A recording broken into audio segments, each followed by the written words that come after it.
Picture this. You're a baker, struggling to make ends meet in the bustling streets of ancient Rome, or a laundress, navigating the city's complex social hierarchy. What were your biggest worries? What brought you joy? We're peeling back the layers of grandeur to reveal the relatable human stories of ordinary Romans, proving that even millennia ago, daily life had its own unique challenges and triumphs. Let's choose a life for you. You are not a senator debating in the forum, nor an emperor watching gladiators from a marble throne.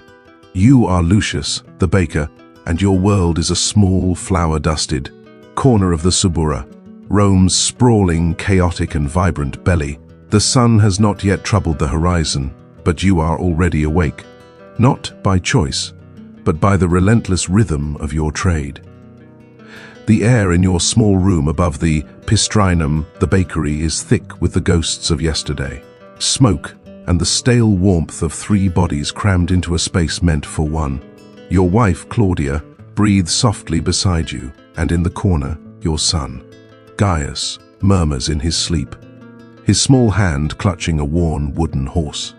This small, stuffy room is your first joy of the day, a brief, quiet moment of peace before the city awakens like a roaring beast. Your feet hit the cold stone floor. Downstairs, the real work begins. Your biggest worry, a constant, gnawing ache in your gut, is the mill. It's a great, heavy thing of volcanic rock, turned by your most valuable and cantankerous employee, a donkey named Asinus. If Asinus falls ill, or if the millstone cracks, you are ruined. There is no fund for broken equipment, no friendly loan from the bank.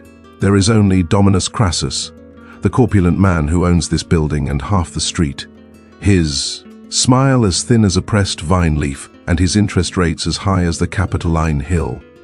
The thought of him makes your shoulders tighten. You coax Asinus into his circular path, his mournful eyes judging you in the flickering lamplight. Then, the flour. It gets everywhere, in your hair, under your nails, lining your lungs. You've become a creature of dust and grain. As you knead the dough on the long wooden table, your hands, scarred with 100 tiny burns from the oven's maw, move with an inherited grace. This is your second joy, the simple, honest alchemy of turning grain, water, and yeast into life. The dough breathes under your palms, a living thing. You are not a poet or a general, but you are a creator.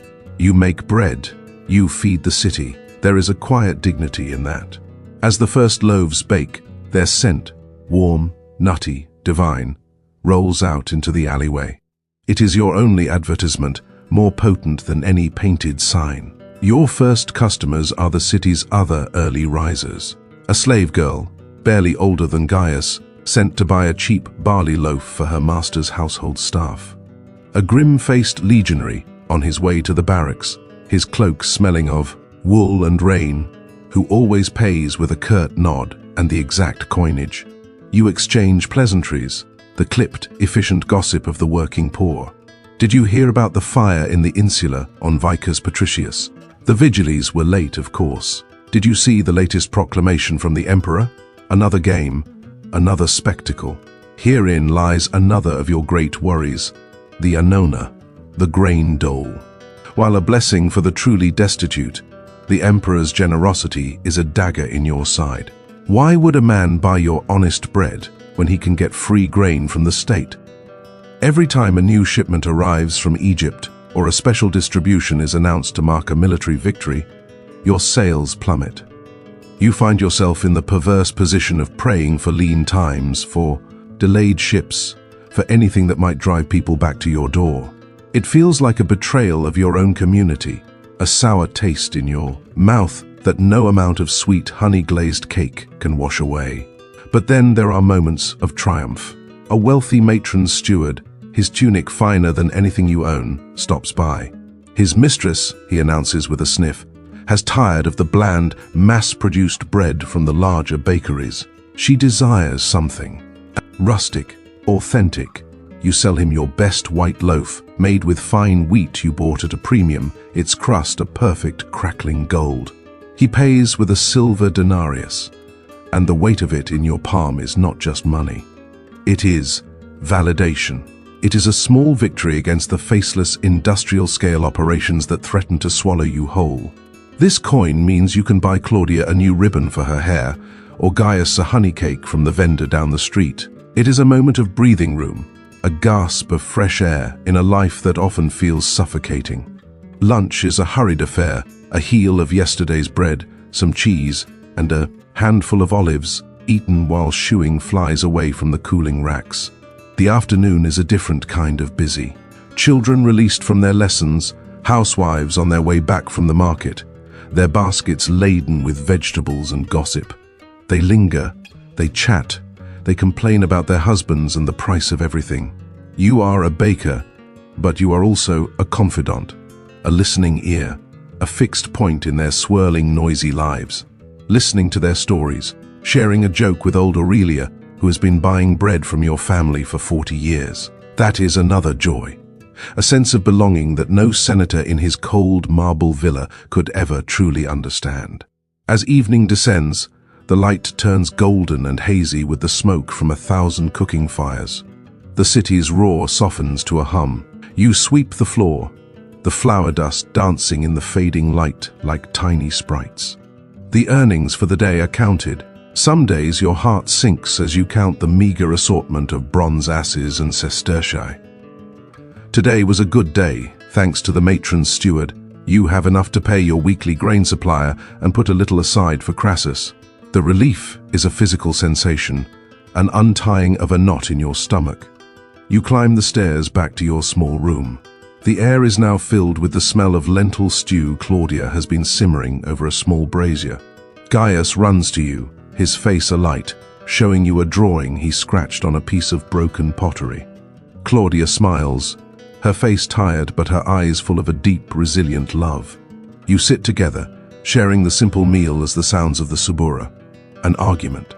Next door, the distant music of a tavern, a dog barking, filter through the walls. This is it. This is the tapestry of your life. It is not woven with threads of gold and purple silk, but with the coarse, strong fibers of flour, sweat, and survival. Your worries are immense and ever-present: debt, fire, hunger, the whims of emperors, and the price of grain. But your joys are just as real and far more potent. The feel of living dough, the smell of a perfect loaf, the weight of a silver coin, the shared laughter. In a crowded street, the quiet love that fills a tiny, smoky room at the end of a long day. You are Lucius, the baker of the subura, and as you finally lie down to sleep, the flour still faint on your skin, you know you will rise before the sun to do it all again. Because in this sprawling, magnificent, and merciless city, that is the greatest triumph of all, to endure and to bake bread for one more day. The darkness does not yield easily in your small room on the 4th floor of the insula. It clings to the corners, thick with the lingering scent of wood smoke, onions, and the day-old sweat of a city that never truly sleeps. Before the first hint of grey light touches the grimy window pane, you are already moving. Habit, more than consciousness, guides your hand to the rough wool of your tunic. You dress in silence, careful not to wake Cassia, your wife, whose breathing is a shallow counterpoint to the soft, worrying cough from the small cot where your daughter Livia sleeps. Her fever has not broken. That cough is the flint that sparks your day. It is the reason the ache in your shoulders from 1,000 previous. Mornings feels sharper, the chill from the stone floor more biting. You descend the treacherous wooden stairs, your footsteps echoing in the sleeping tenement. Down in the street, the subura is already stirring. The clatter of a water carrier's pail, the low murmur of the vigiles on their last patrol, the distant mournful bray of a donkey. This is the city's true dawn chorus, not the song of birds, but the symphony of labor. Your bakery is a small, cavernous space on the ground floor. Its heart, the great brick oven that is still warm from yesterday's fire. You feed it dried vine cuttings first, coaxing the embers back to life. The smell of nascent fire is the smell of possibility. As the flames lick and grow, you begin the ritual. You heave a sack of flour, precious vital flour, and pour its pale soul into the massive wooden trough. You add the water, the salt, the jealously guarded starter culture bubbling. In its clay pot, a living legacy from your father and his father before him.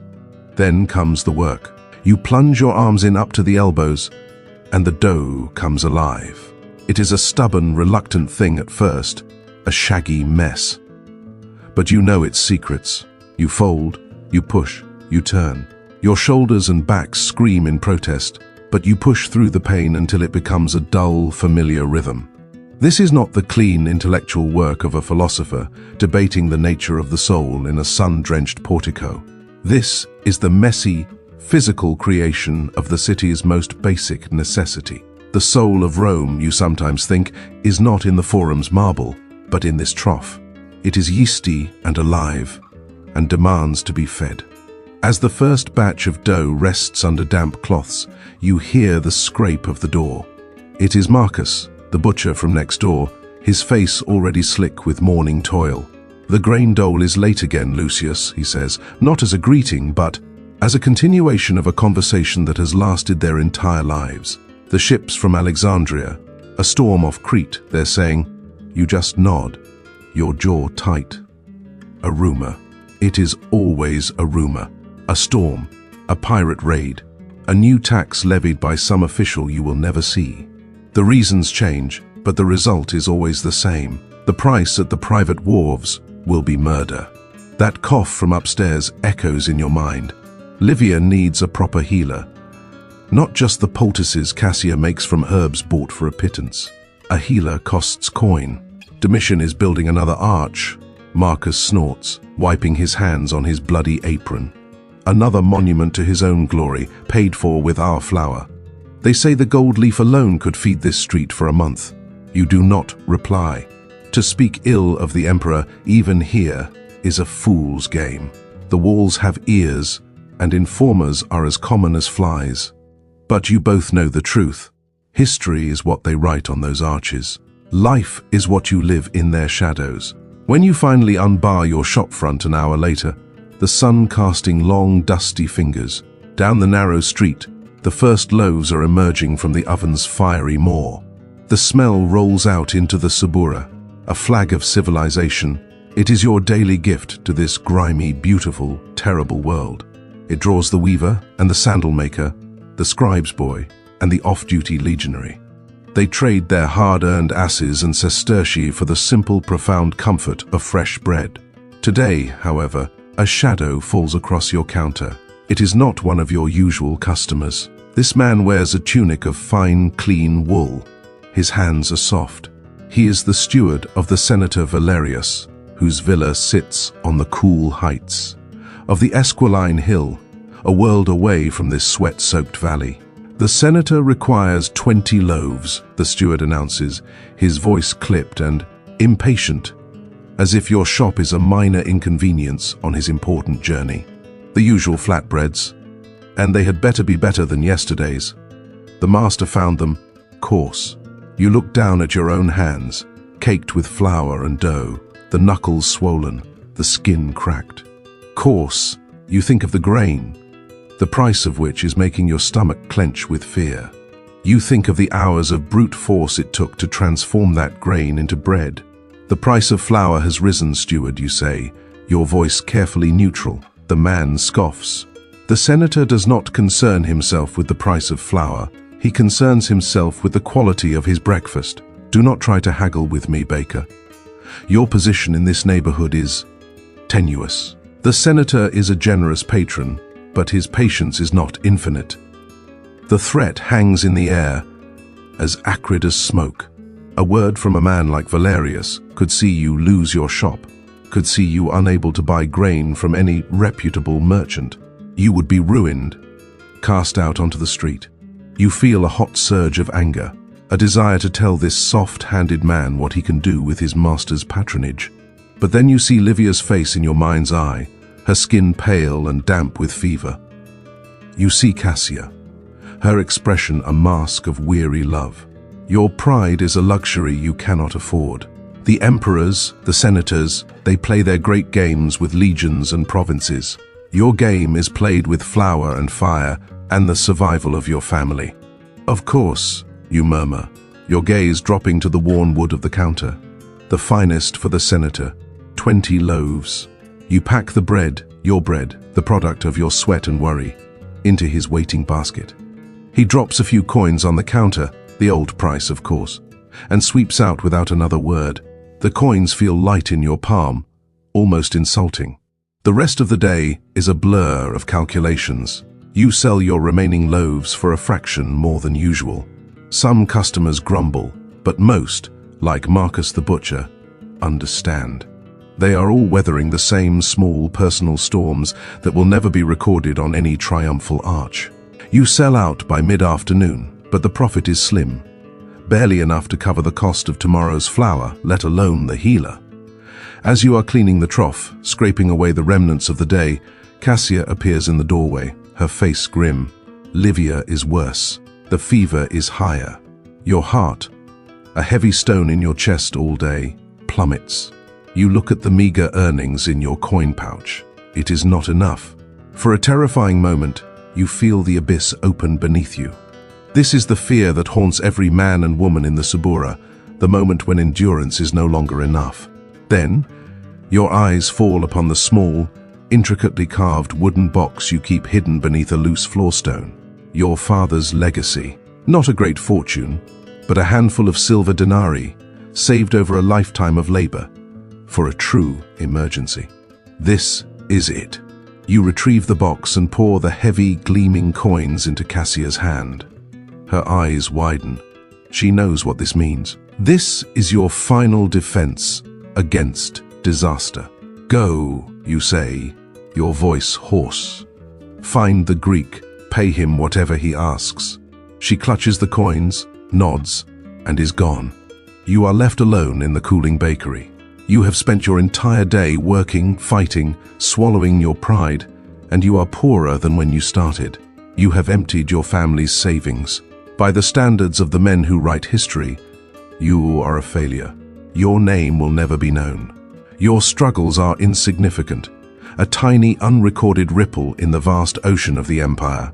But as you finally bank the oven's embers for the night and climb the stairs back to your home, you hear something. It is not Livia's coughing.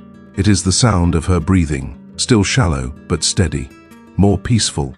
Through the doorway, you see Cassia sitting by the cot, bathing your daughter's forehead with a cool cloth. The sharp, medicinal scent of the Greek healer's herbs fills the small room. You did it. You bought another day, perhaps another week, another lifetime. History will remember the name of the emperor on the coin you spent. It will record the speeches of the senator whose bread you baked, but it will miss the truth. The truth is that the empire is not held together by legions or laws, but by the silent, relentless, desperate love of a baker for his child. It is built upon the calloused hands of millions like you, who rise in the dark, who wrestle life from flour and water, who face down the stewards and the rumors and the fevers, and who, against all odds, endure. Lying down on your straw mattress, the scent of flour a permanent part of you, you do not feel like a failure. You feel a deep, bone-weary triumph. The marble arches can have their glory. You have this. You have the quiet breathing of your daughter in a fever-cooled room. And you know with absolute certainty that you will rise before the sun to do it all again. This morning you wake up to a new role in Roman society. You are not the baker whose arms ache from kneading dough before the first rooster crows. Nor are you the laundress whose hands are perpetually chapped from lye and stained by the filth of others. Your world is different, both better and worse. You are Lyra, a servant in the house of Gaius Valerius Crispus, a merchant whose success is new enough that the shine has not yet worn off his ambition or his wife's cruelty. You wake not to the sun, but to the silence. In the great city of Rome, true silence is a luxury more precious than Tyrian. Purple, and it only exists for a fleeting moment in the pre-dawn gloom. Your sleeping space is not a cramped room in a teetering insula shared with 6 others. It is a windowless cell, little more than a closet off the kitchen storeroom in your master's domus on the Kalian Hill. It is solitary, damp, and smells faintly of olive oil and mice, but it is yours alone. This solitude is your first, and often only, luxury of the day. The cold stone floor shocks your bare feet into motion. There are no dreams to linger over. Your first task is to be invisible, a silent ghost moving through the house to light the oil lamps. Your footsteps are practiced, a soft shuffle of worn leather soles on intricate mosaics you are forbidden to truly look at. You see them only as a map of your chores, a stain of spilled wine near the reclining sea god in the triclinium, a smear of mud. By the ferocious guard dog at the entrance, a constant battle against the dust that seeks to dull the vibrant hunting scenes. As the house begins to breathe, your grind begins. You help the cook, a gruff but fair man from Gaul named Brennus, to prepare the irontaculum, the morning meal. It's a simple affair for the family: bread, a little cheese, perhaps some olives. You do not eat with them. You will eat later, standing in the kitchen, chewing on a piece of leftover bread while Brennus recounts a garbled dream about a talking boar. Your worries are immediate and sharp. Did you use the right cloth to polish the master's silver cups? Is the water for the domina's morning ablutions warmed to the precise temperature she prefers, not a degree too hot or too cool? Your greatest worry has a name: Domina Valeria. She is a woman whose beauty is as sharp and unforgiving as broken glass. She sees you not as a person, but as a pair of hands that are either performing a task correctly or failing her personally. This morning, she finds a single stray thread on the tunic you laid out for her. Her voice is low, but it cuts deeper than a shout. Are your eyes failing you, girl? Or is this insolence? You murmur an apology, your gaze fixed on the floor, your heart a cold knot in your chest. You feel her displeasure, like a change in the air pressure before a storm. This is the tightrope you walk from dawn till dusk, the constant, gnawing fear of a mistake. A broken pot, a misplaced brooch, a moment of sluggishness. Any could earn. You are lashing, or worse, being sold to a less comfortable household. Midday brings a small reprieve. The domina sends you to the market in the Subura for a specific type of Egyptian linen. She heard another senator's wife discussing. Stepping out of the oppressive, controlled quiet of the domus is like plunging into a raging river. The noise hits you first.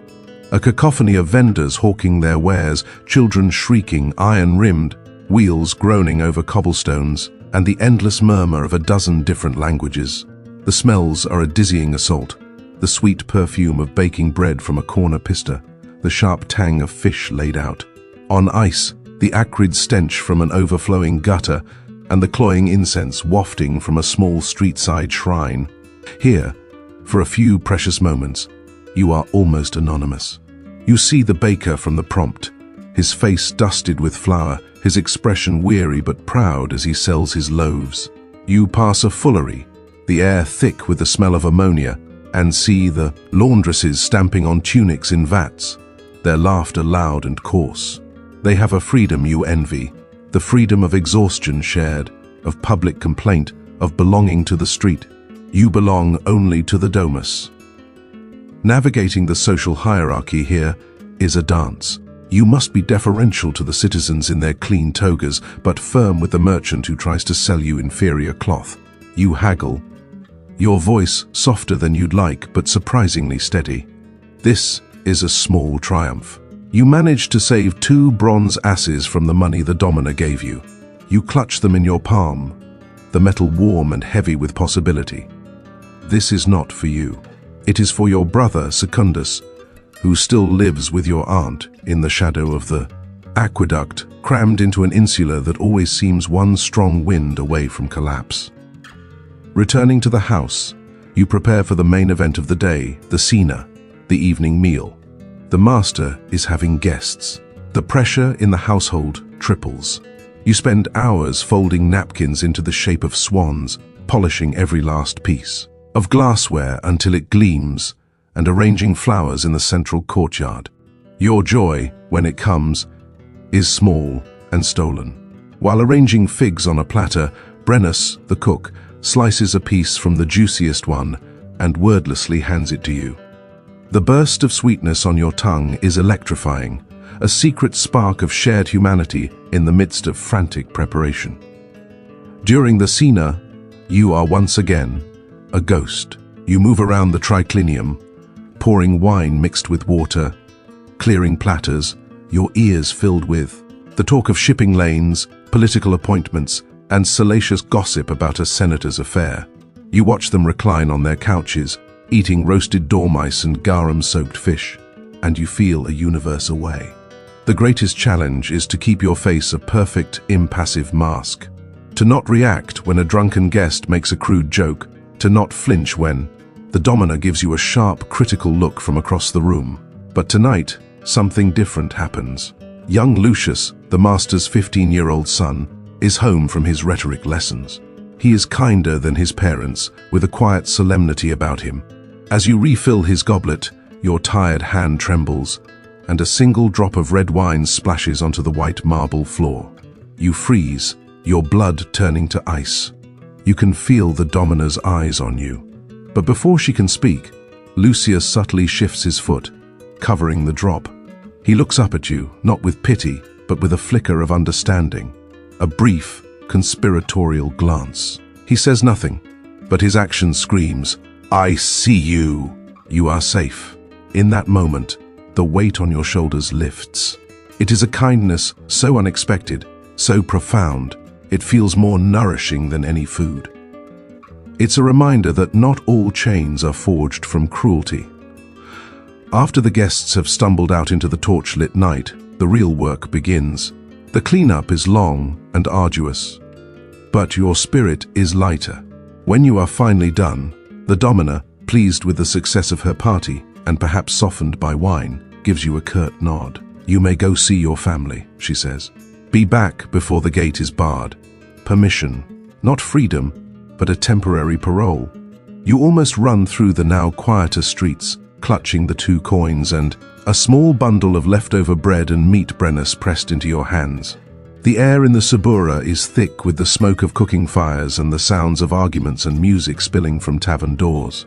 You climb the 5 flights of rickety wooden stairs to your aunt's apartment. The room is tiny, smoky and crowded, but it is filled with a warmth the domus will never have. Secundus's face lights up when he sees you. He is 10, all skinny limbs and a cough that worries you constantly. You give him the food and the 2 coins you saved. He uses one to buy a tiny honey cake from a woman selling them on the landing. Watching him eat it, his eyes closed in pure bliss, is a joy so fierce and bright it eclipses all the day's fears. You listen to his stories of playing games with knucklebones in the street. You smooth his hair, and for an hour, you are not Lyra the servant. You are Lyra the sister.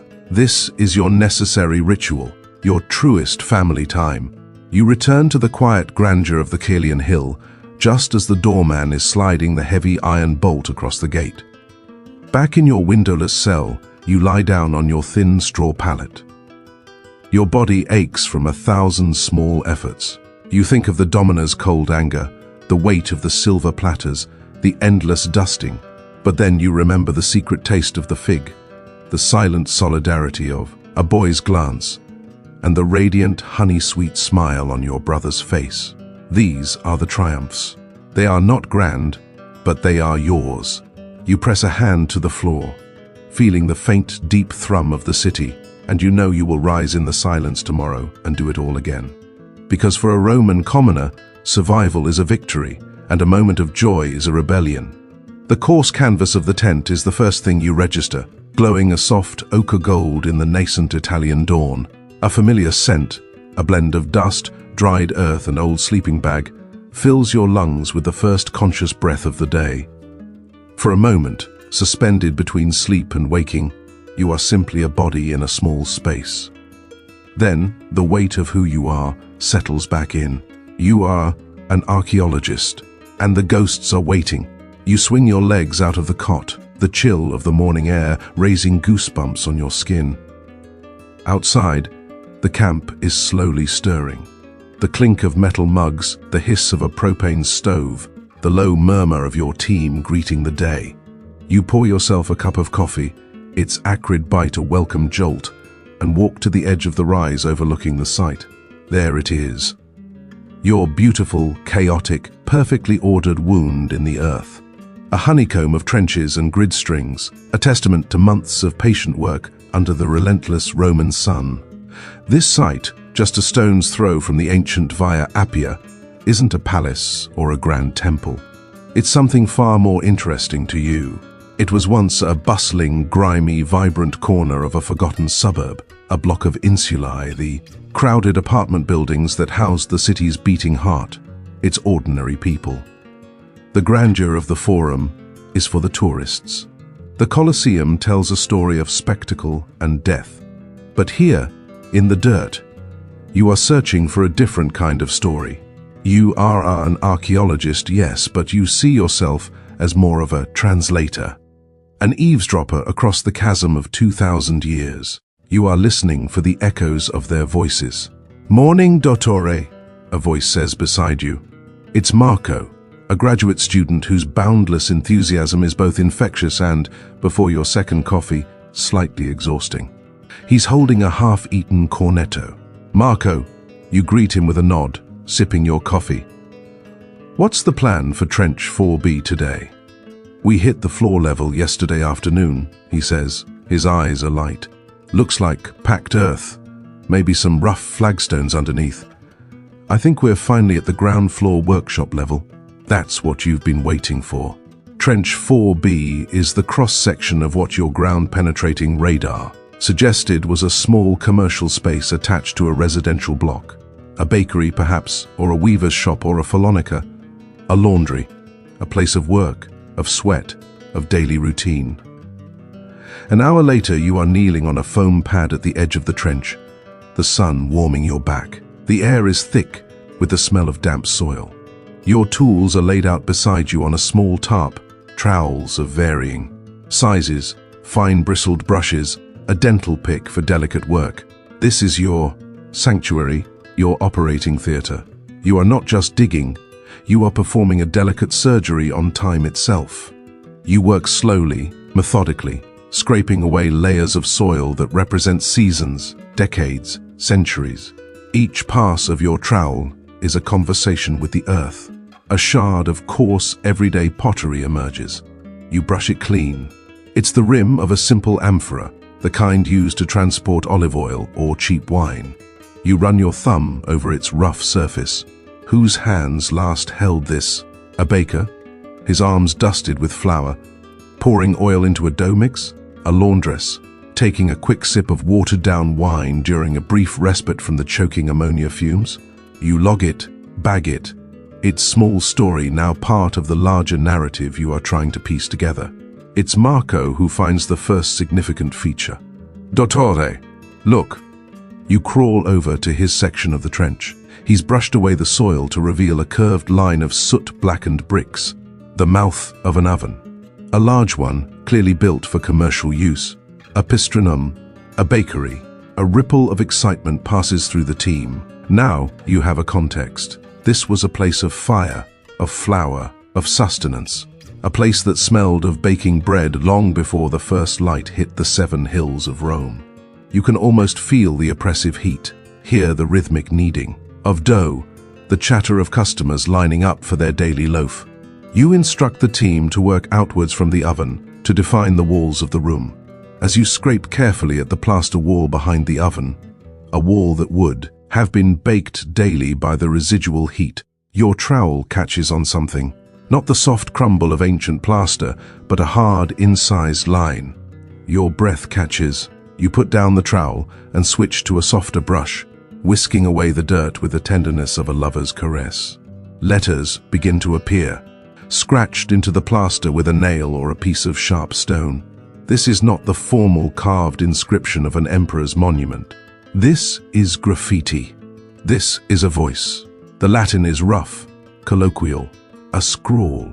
Sol invictus pistorem adiuvat, sed non cum debitis. The unconquered sun helps the baker, you murmur.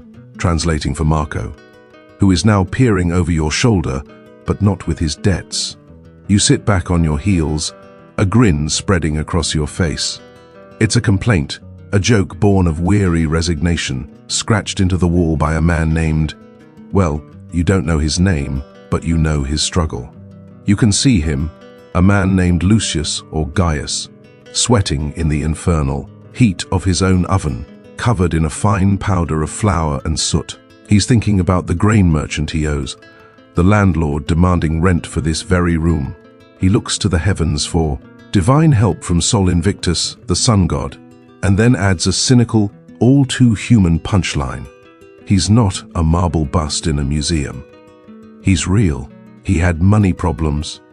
As you continue to clear the wall, another inscription appears, this one in a different, more delicate hand. The letters are smaller, more rounded. Aurelia mea lavandaria est, digiti eius prunis similes, sed anima eius nardo odorat. My Aurelia is a laundress, you read softly. Her fingers are like prunes, but her soul smells of nard. The world seems to fall away. The sounds of the dig fade. Here it is, The Baker and the Laundress. A love story in two simple, beautiful lines. He sees past her work-ravaged hands the harsh reality of a life spent scrubbing. Clothes in lye and urine, and finds in her a soul scented with expensive perfume. Was she his wife? His lover? Did she work next door? Their weary days brightened by stolen glances and whispered words. This simple, scratched sentiment is more powerful than any ode carved into a triumphal arch. It is a testament to love found in the most unlikely, unglamorous of places. You signal for the photography kit. Every detail must be captured. As you wait, your eyes scan the floor near the wall where the inscriptions were found. Something small and dark is nestled against the base of the wall. Using your finest pick and brush, you carefully excavate it. It's a single bone hairpin carved into the shape of a dove, its tip broken off. It's not fancy. It's the kind of simple personal effect a working woman might own. Aurelia's, perhaps. You close your eyes, the hairpin cool and smooth in your palm.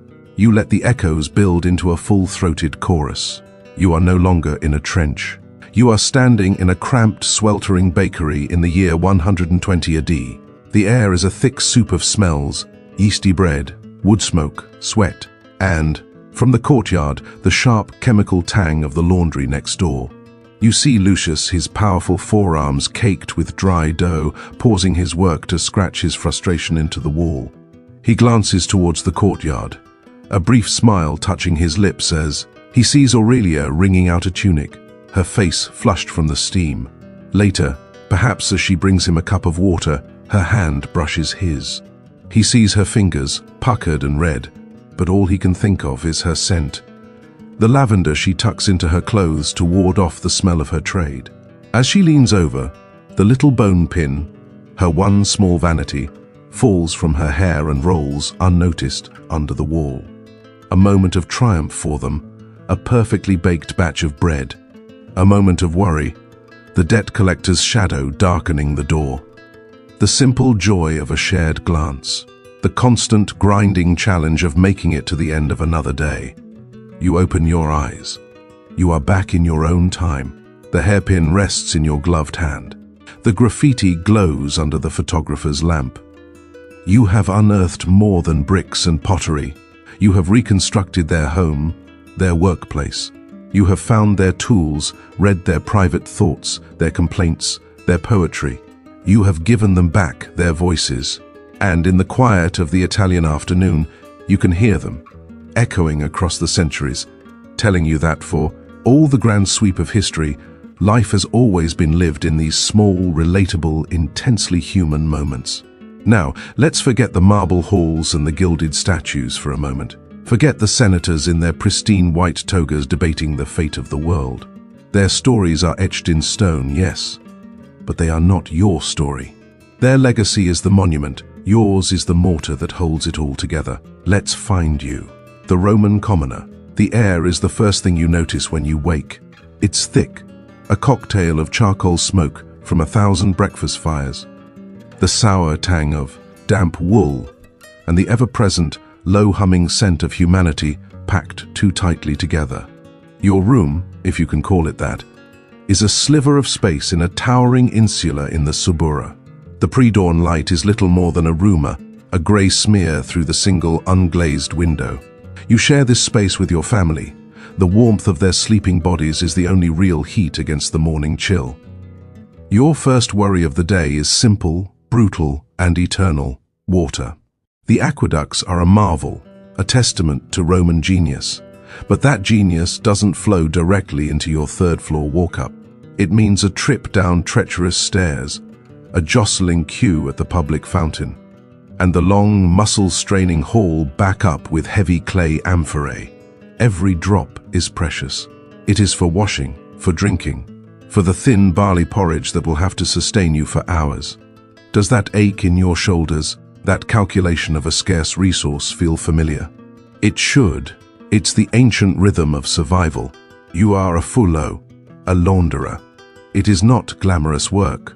The grandeur of Rome is something you handle every day, but only in its dirtiest state. You take in the sweat-stained tunics of merchants, the wine-splashed togas of minor officials, the grimy linens from a dozen households. Your workshop, the Phallonica, is a world of steam, sloshing water, and the sharp, eye-watering stench of ammonia. Yes, urine, collected in pots left on street corners, is your primary cleaning agent. You spend hours on your feet, stomping the garments in vats, your legs and back screaming in protest. This is your struggle. It's not the glorious struggle of a legionary on the German frontier. It's the grinding, repetitive struggle against filth, poverty, and exhaustion. Your boss, a freedman named Marcus with hands permanently stained by dye, pays you just enough to keep you coming back. You worry about the rent. The landlord of your insula is a man of moods, and a day's lost wages could mean sleeping under the porticos of a temple. You worry about your youngest child's cough, a rattling sound in their small chest that makes your own breath catch in fear. There are no clinics for people like you, only whispered folk remedies, and expensive, often useless, poultices from a market charlatan. Your resilience is forged in this daily furnace of anxiety. It is not a choice, it is a necessity. But this portrait is incomplete. To paint your life only in shades of grey and brown is to fall into the same trap as the historians who only recorded the lives of emperors. It is to deny your humanity, because there was joy too. It wasn't the opulent joy of a general's triumph, but something more potent, more real. Joy is the midday break, when you sit on a sun-warmed step with a slab of coarse bread, a few olives, and a piece of hard cheese. You share it with Gaia, who works beside you. She tells you a scandalous piece of gossip about a senator's wife and the handsome gladiator she's taken as a lover. You both laugh, a real, full-throated laugh that momentarily drowns out the sounds of the workshop. In that moment, sharing food and a story, you are not just laborers, you are friends, connected by a bond that transcends your circumstances. Joy is the cacophony of the public baths at the end of the day. The entrance fee is a pittance, and inside is a different world.